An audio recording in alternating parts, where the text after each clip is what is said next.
we're going to be bringing our instruments along with us and hopefully generating some disposable income as part of the challenge that we can then use to fund public transport tickets and get us as far as we can away from Gloucester Green Square, which is our start location for the challenge in Oxford.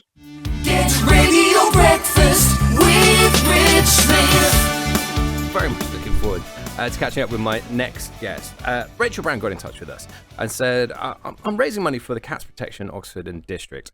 And the way she's going about it is rather unique, rather different, and rather brilliant as well. Rachael, good morning to you. Morning, lovely to be here. Oh, thanks ever so much for joining us. Now, shed a little bit of light onto this fundraising, because that's what sort of piqued my sort of interest, and even just from a little conversation that we had just during the song there, things are kind of rolling, things are manifesting, things are changing, even as you sort of prepare for this, I'm going to say sort of challenge that you're going to be doing at the end of August. Tell us more. Oh, thank you. Yeah, it is exciting. My partner and I, who will be doing the challenge with, are avid sort of backpackers. We met doing that, and so we've always been interested in BBC's Race Across the World, and always wanted to take part in that. Never managed to sort of get there, and thought, there's no reason why we can't do this on our own. And equally to fundraise for a charity that we're both really interested in. We're both animal lovers. So yeah, the idea is we've got 10 hours from 7 a.m. till 5 p.m. on Saturday, the 29th of August, to get as far as we can without spending any money.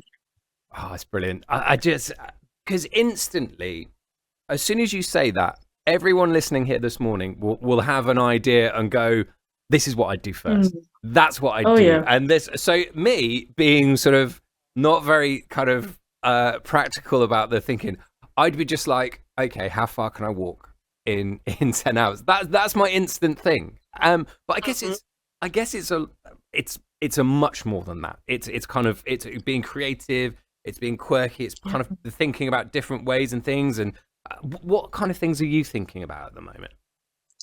Yeah, so it's a 10-hour time frame, which sounds like a lot, but in reality, I think it's going to fly. Especially, for instance, if we apply the sort of hitching a lift strategy, that could go incredibly wrong and be very time consuming. Equally, we're going to get stuck if we can't get on buses, public transport. So we're both folk musicians. We play guitar and flute, so hence the backpack that I'm currently trying to locate. We're going to be bringing our instruments along with us and hopefully generating some disposable income as part of the challenge that we can then use to fund public transport tickets and get us as far as we can away from Gloucester Green Square, which is our start location for the challenge in Oxford. And have you got anywhere in mind? Because I guess you can go as far as possible, but you've literally got that compass from Gloucester Green, and you can. Yeah. I'm thinking, do we go up? Do we go up the Bamboo Road? Do we go north? Do we go out that way, or do we come across maybe to try and get across the sort of Whitney Way, or are we aiming for Bicester? Are we go even that first step? Do you know what I mean? That first step where you go, right, we're going to go this way, and you're going to go, no, actually, can we go this way? What have you got a thought? Have you got somewhere in mind? Have you got an idea about how far you could potentially get, or a goal that you want to get to?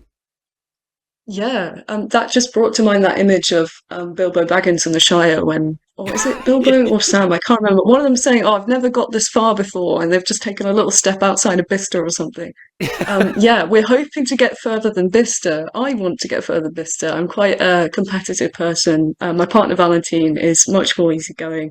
But yeah, I would be disappointed if we got only as far as Bicester. I'm torn between trying to go north and seeing how far we can sort of train jump or bus jump, because there's a lot of distance you can cover that way.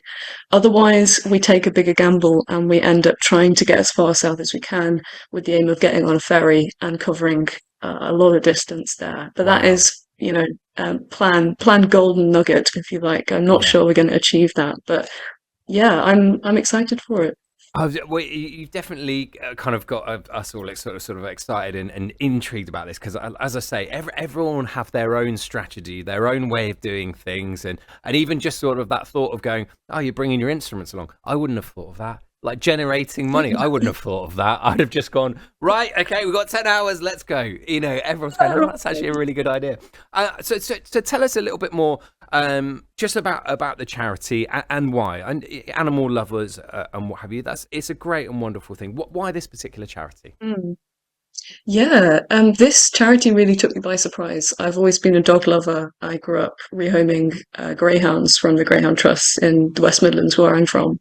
And yeah, it wasn't really until I started more sustained traveling, which I did in my early 20s, where I really came into contact with a lot of yeah, feral cats, strays, unneutered cats, and just yeah, really came to realize just how intelligent they are, and that sort of stereotype of them being aloof just didn't seem to fit. They were really quite engaged with people and full of character and all different characters. And once you see that, it's really difficult to view them as anything other than sort of sentient, really individual, um, yeah, living beings. And the cat protection are just so fantastic in what they do. I volunteer with them at the moment, and yeah, the commitment and the dedication that small branch teams have to these animals is just incredible. And I think they get overlooked because I suppose we have that tendency to prioritize charities that focus on people, which again, I can totally understand. But I think,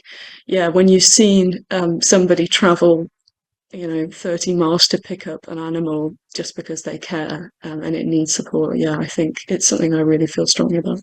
No, it's beautifully put, and like you say, more sort of power to you for kind of focusing on that and doing this.